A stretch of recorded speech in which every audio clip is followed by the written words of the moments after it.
Get out of this house by the end of the month." Rather than saying "I'm home," my husband came back in the early morning with a cheerful smile and these words. As I stood there stunned with my mouth open at this sudden announcement, he continued speaking. "My girlfriend is pregnant with a boy. You've only given birth to girls, and all you do is complain about housework and caregiving. You're in the way, so get out." My husband casually revealed his affair and went even further by completely dismissing who I am. After getting married, I gave birth to twin girls in my first pregnancy. What awaited me after somehow getting through those dizzying days was living with my in-laws. Since raising even one child is difficult, let alone twins, my in-laws said they wanted to help and suggested we live together. But in reality, my hardships only doubled. My mother-in-law didn't help with taking care of the girls at all. She dumped all the family responsibilities on me. Having gained free time, my mother-in-law would just sit in front of the TV all day, only opening her mouth to criticize. On top of that, my husband's bedridden grandfather also lived in the house.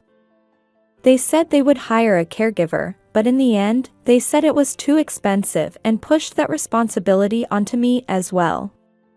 No matter how hard I tried, I was never valued and only treated as someone to handle housework and caregiving.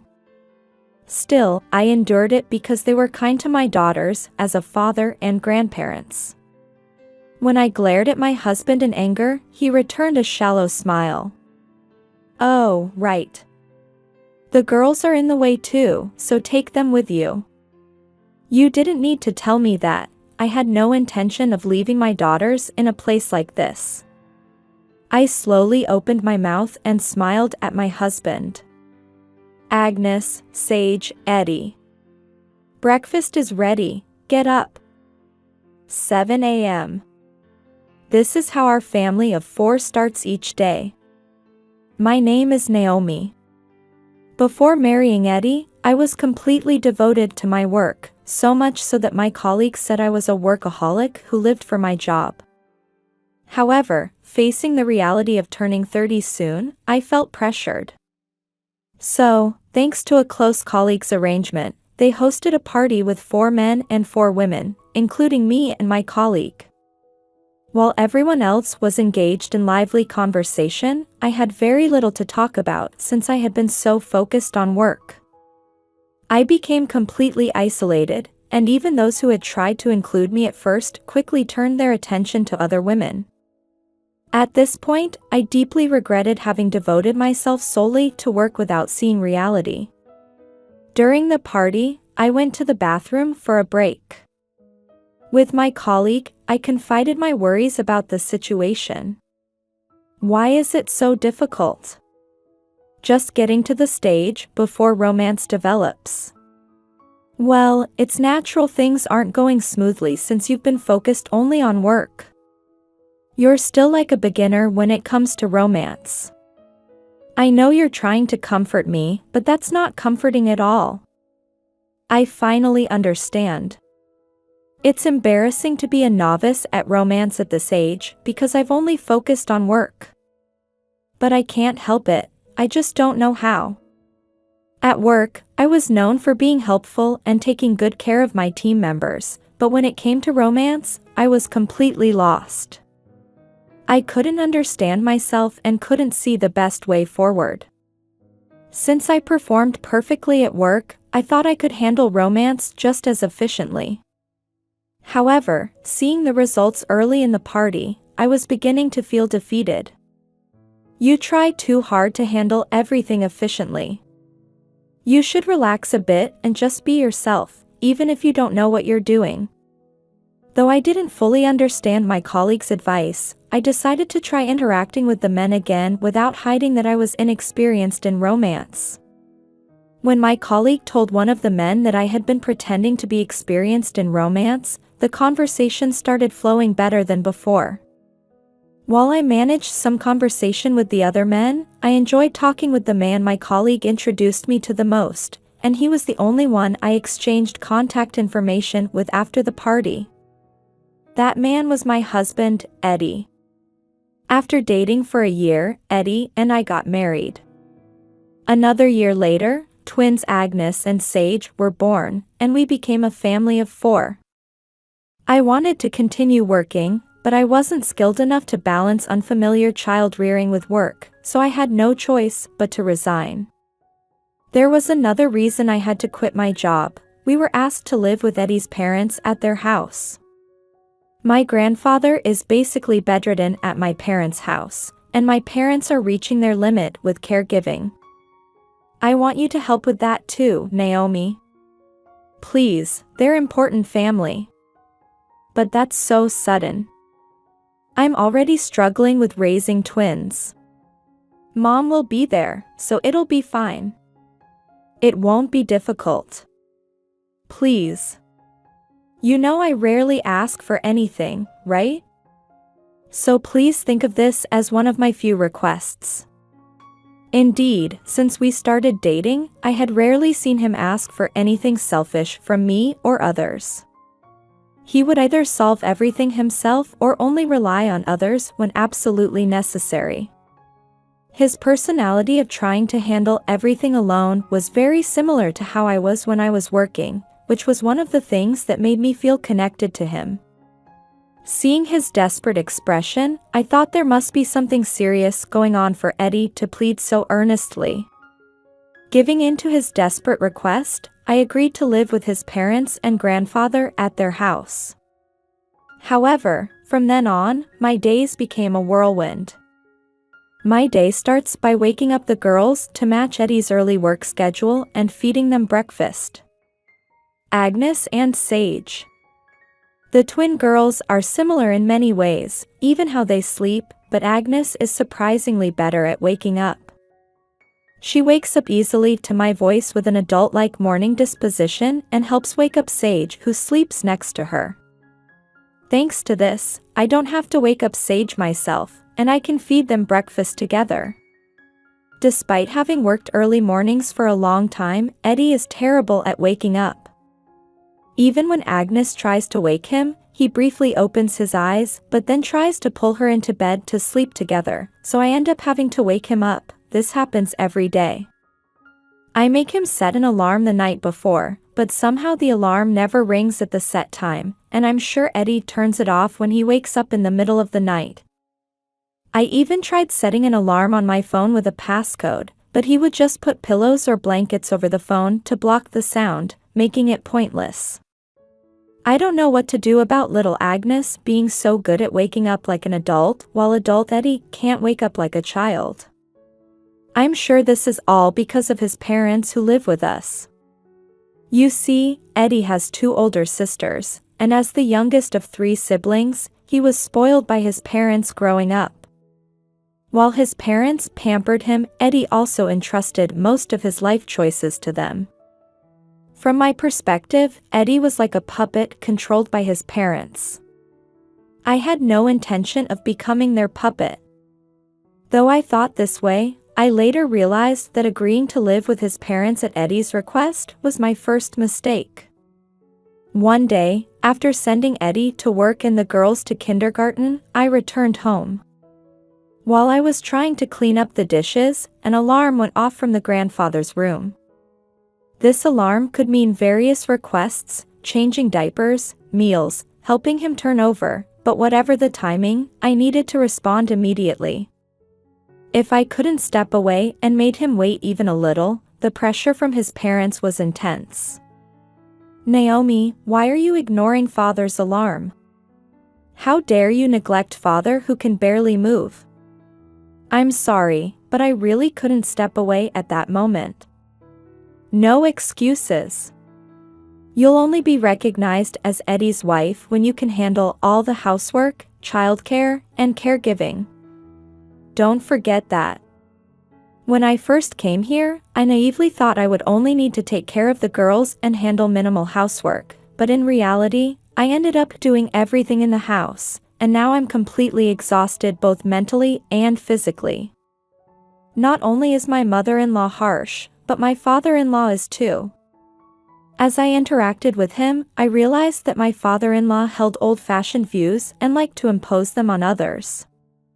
He wasn't happy that I gave birth to girls instead of boys. If I try to talk to my father-in-law, he either ignores me or dismisses my opinions, and he has never once shown approval towards me. Even though I should be a family member since marrying Eddie, I'm treated like an unwanted presence here. Hey, Eddie, could you help a little with the housework and taking care of the girls on your days off? Why should I? You've always handled all the housework. I work outside and earn money. You do the housework and childcare to take care of the home. That's how it should be, right? Due to his parents' influence, Eddie firmly believes that women should handle all household matters, and he never helps at all. Of course, it's impossible for one person to handle everything, and if I fall behind even a little with housework, his parents harass me, look down on me, and order me to redo things. Though caught between his parents and Eddie, I desperately held on to protect Agnes and Sage. By the way, Naomi, do you have any plans to have more children? Children? Well, with Agnes and Sage here, maybe we could think about it after they're a bit more settled. What are you saying? All your children are girls. Our family heir must be a boy. Eddie, you're not thinking of making one of your daughters the heir, are you? Of course not. I've thought it through. I want a son right away too, and I'll talk with Naomi about having children properly. Wait, why are you deciding this on your own? I'm not. That's good then. We're counting on you. Do your best. You too, Naomi. Make sure you can give birth to a fine boy. I was completely appalled that they would have such vulgar conversations even at the dinner table with children present. I tried to reduce my mental stress by thinking of them as strangers who just happened to speak the same language, but Eddie didn't consider my feelings at all and kept trying to seduce me every night to meet his parents' expectations.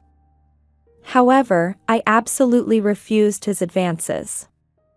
My feelings for Eddie had already cooled, and I was exhausted both mentally and physically from having all the household responsibilities pushed onto me. Above all, resting my body was my top priority and my small act of resistance against my unreasonable in-laws. Come on, think a little about my parents and your position. How dare he say such things? Is this how you talk to your exhausted wife? I completely lost understanding of Eddie. Where did things go wrong? What went wrong? I don't even have the desire to know anymore. However, quitting my job was a setback. No matter how I managed the household budget, I couldn't save enough money to run away with my daughters. Moreover, even if I wanted to find a new job, issues like finding daycare for the girls and grandfather's care made it impossible to escape. Besides, although Eddie was the worst husband, he was still the only father my daughters had. Prioritizing my daughters, I decided to become like a robot that mechanically handled housework and grandfather's care. Then one day, Eddie sent me a message saying he would stay overnight at work, but when he returned the next day, he energetically threw off his suit jacket and proudly announced in front of me and his parents with a huge smile. I've taken a mistress, and she's currently pregnant. What? Had he been drinking, or had he finally lost his mind? While I was struggling with housework, childcare, caregiving, and pressure from his parents, what was he saying?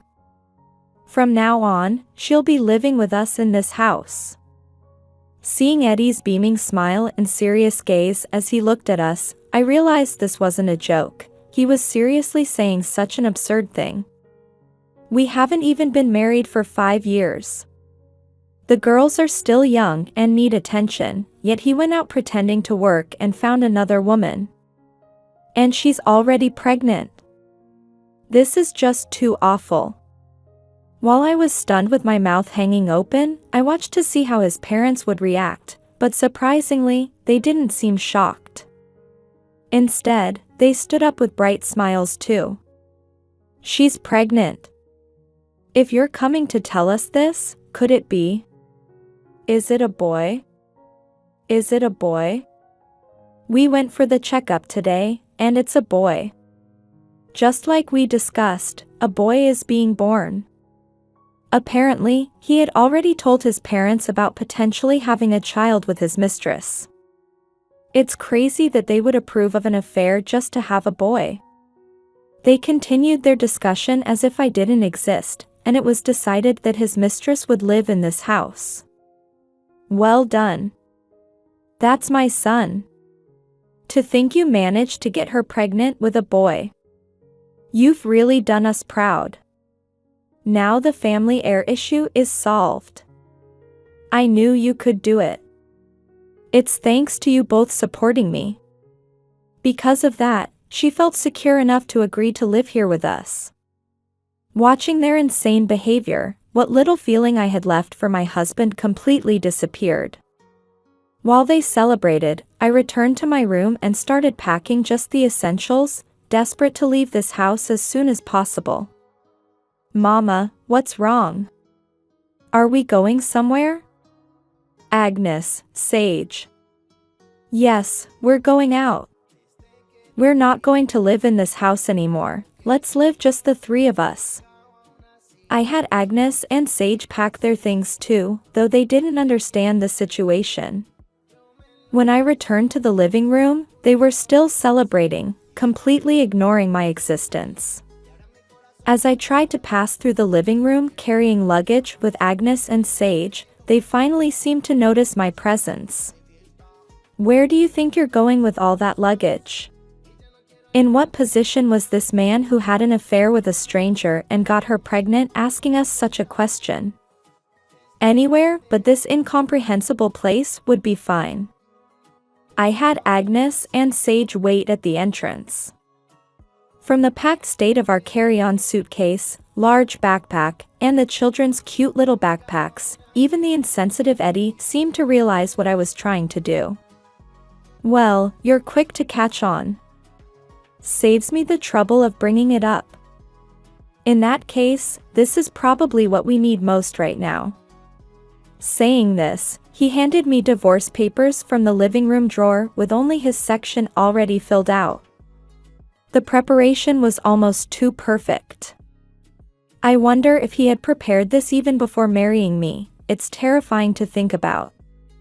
But indeed, having Eddie's section already properly filled out is convenient for me now. I'd be troubled if he tried to cancel the divorce later, and more than anything, I won't have to see this family's faces anymore. If there's anything I'm slightly concerned about, it would be the bedridden grandfather I've been caring for. He's generally indifferent to everything, and though he can probably hear this conversation, he's not saying anything. Seems like even this situation isn't worth his involvement.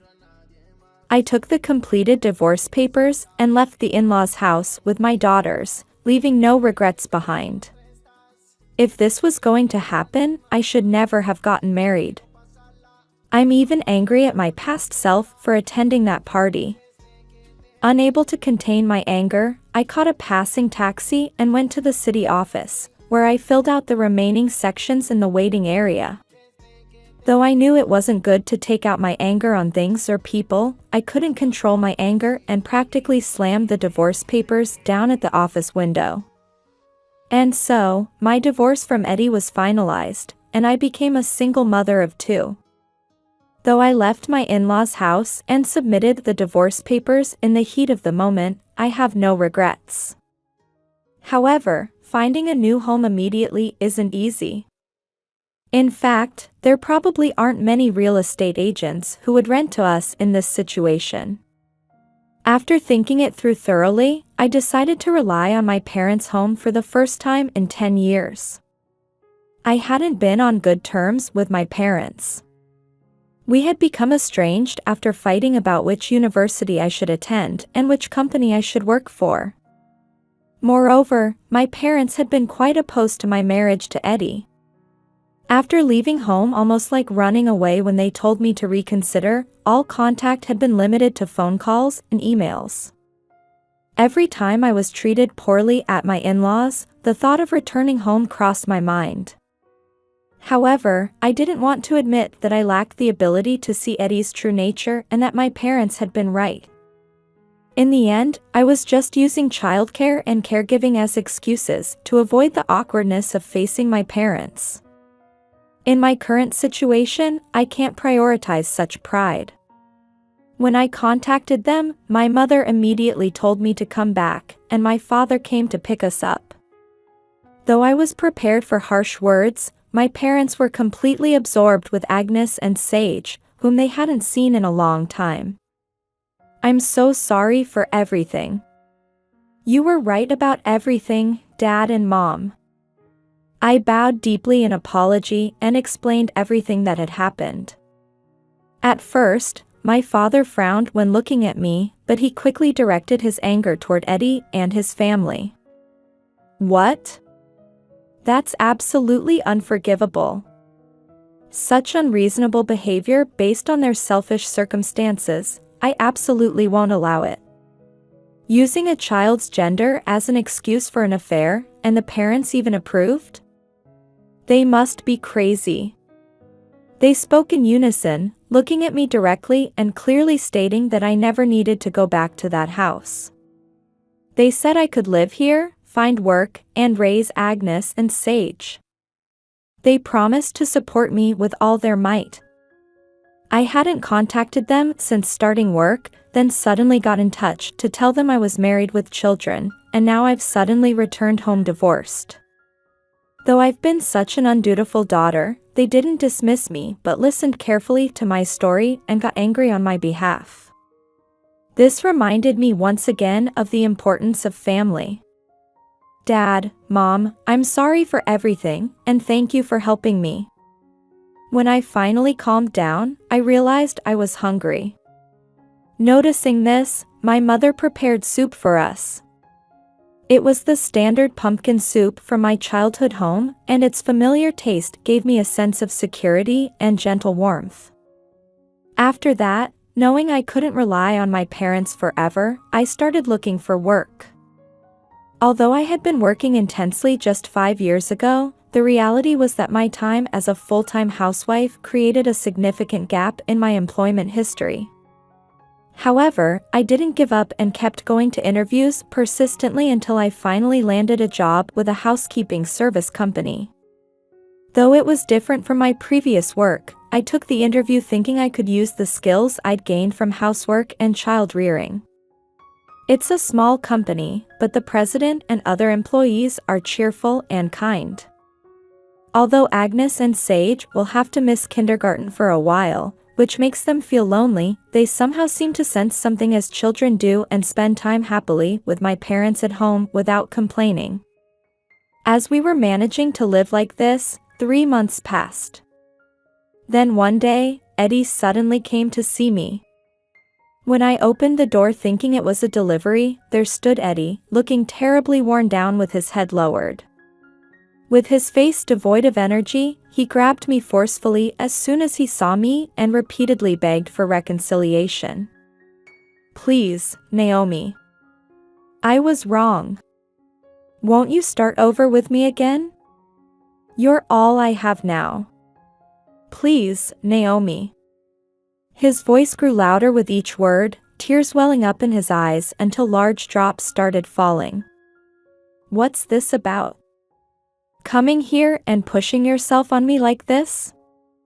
It's over between us. Don't show up here anymore. I had nothing to say to my divorced husband and tried to turn him away at the door, but Eddie started wailing like a child. This could become a neighborhood nuisance if he keeps crying. However, Agnes and Sage are inside playing with my mother. I absolutely refuse to let this man destroy our happy home again now that we've finally settled into a comfortable life. I pulled Eddie's arm and moved us to a nearby coffee shop. I thought we could have a calm conversation if we drank coffee served by the elderly owner while soft jazz played in the background.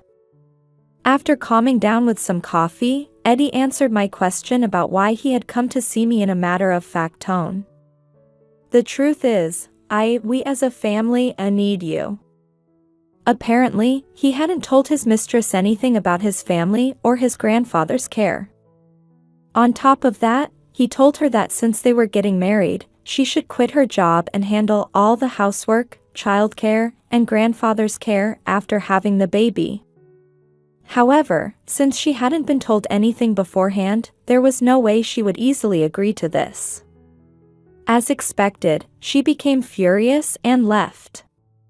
With no one left to handle the housework and care, the burden fell on his mother to handle everything, but she ended up getting sick. With his mother, their last resort for handling household matters, falling ill, there was nothing they could do. Since Eddie himself had always left everything to others, they had no choice but to use care services, but housework still remained. It seems they couldn't afford to pay for more services, and their house had become like a garbage dump with everything left untouched.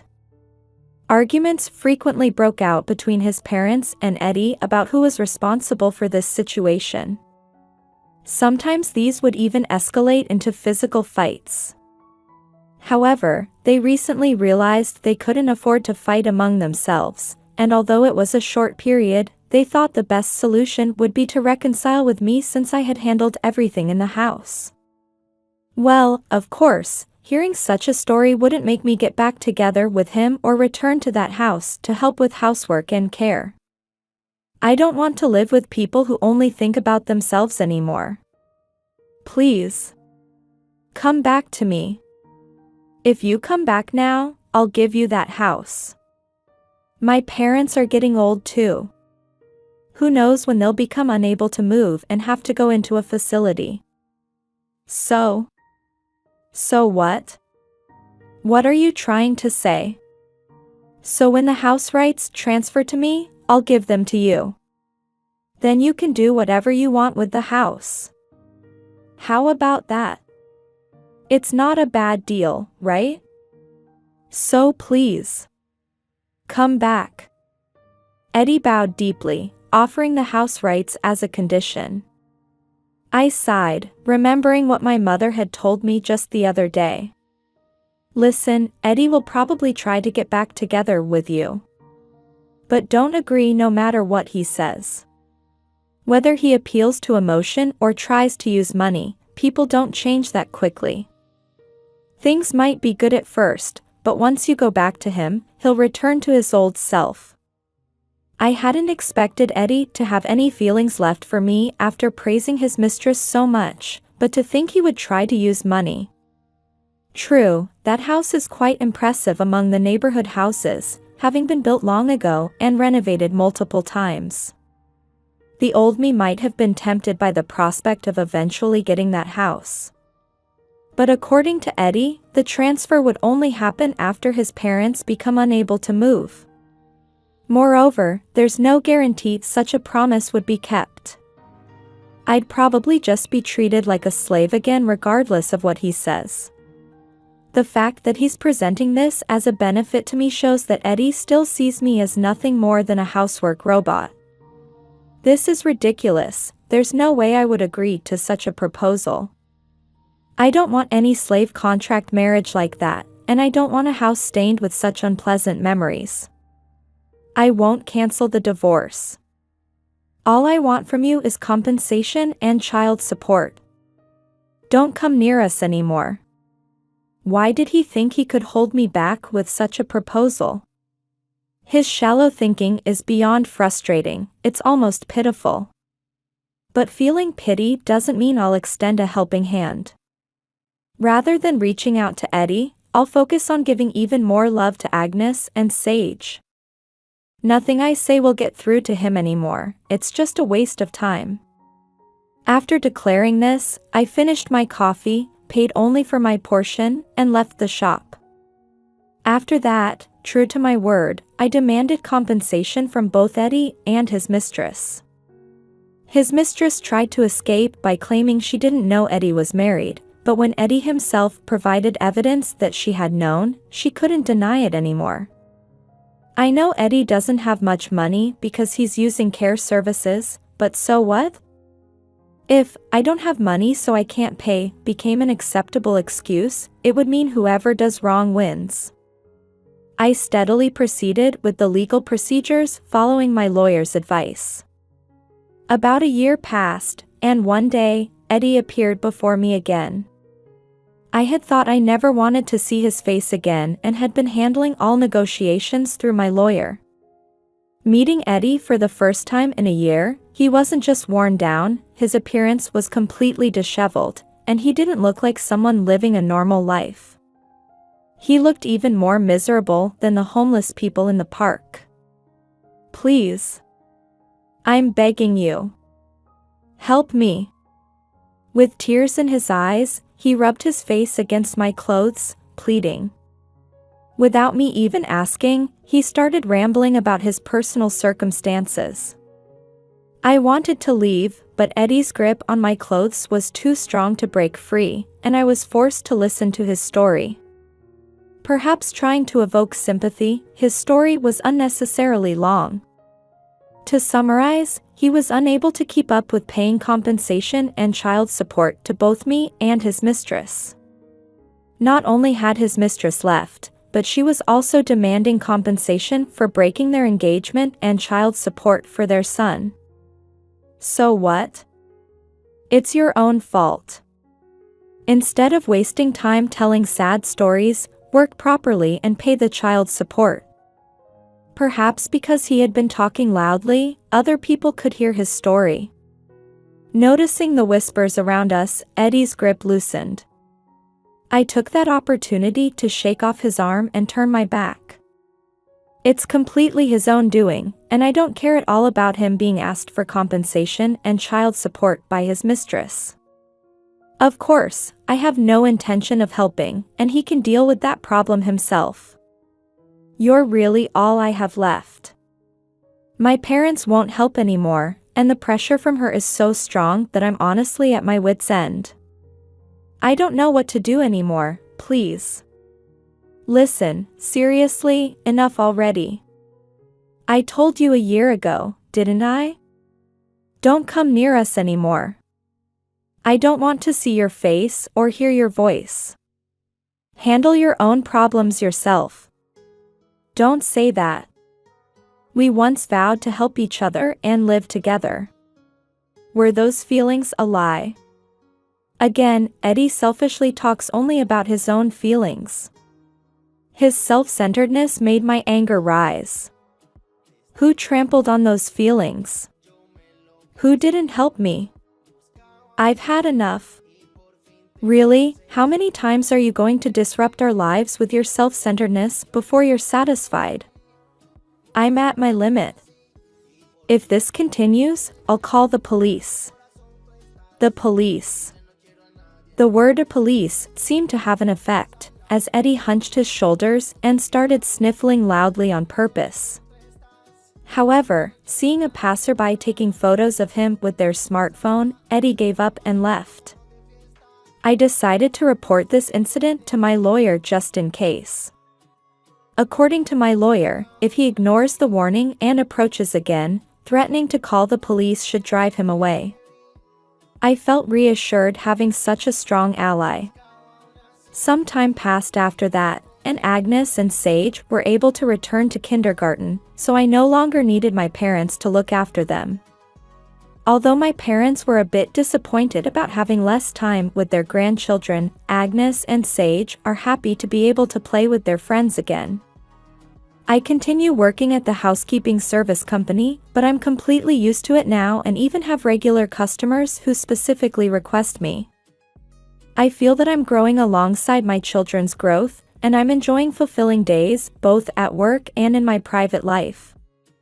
Meanwhile, according to what I heard from my lawyer, Eddie and his parents finally ran out of money even for care services and, struggling financially, had to sell their house.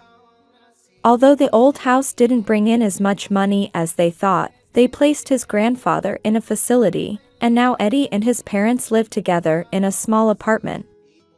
However, they still don't have enough money at all, and even his father was forced to work. His father, stressed from working for the first time in a long time and being instructed by people younger than him, completely lost it and started drinking more frequently than ever. Since his mother is ill and can't work, they're living a hard life. Of course, I have no intention of being lenient about the compensation and child support payments just because they don't have money. Since the procedures are already complete, I'm making sure they pay even if it has to be in installments. If I don't do this, I won't be able to allocate money for Agnes and Sage, who will need more expenses in the future. Besides, if I wait for payment now, they'll probably get carried away thinking they can make me wait again. That's why both my parents and my lawyer told me that showing no kindness is the best strategy. Even if people say it's cruel, after what they did to me, this much is only natural. As for Eddie's former mistress, I heard she's receiving compensation and child support just like me while working part-time and properly raising her child as a single mother. Although she's the kind of woman who would have an affair, at least she's raising her child properly. I can only pray that Eddie will learn to think about others besides himself. Though of course, reconciliation is absolutely out of the question.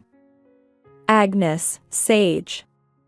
You'll be late for kindergarten. Hurry up. Let's do our best another day. For Agnes and Sage, to protect these two smiles.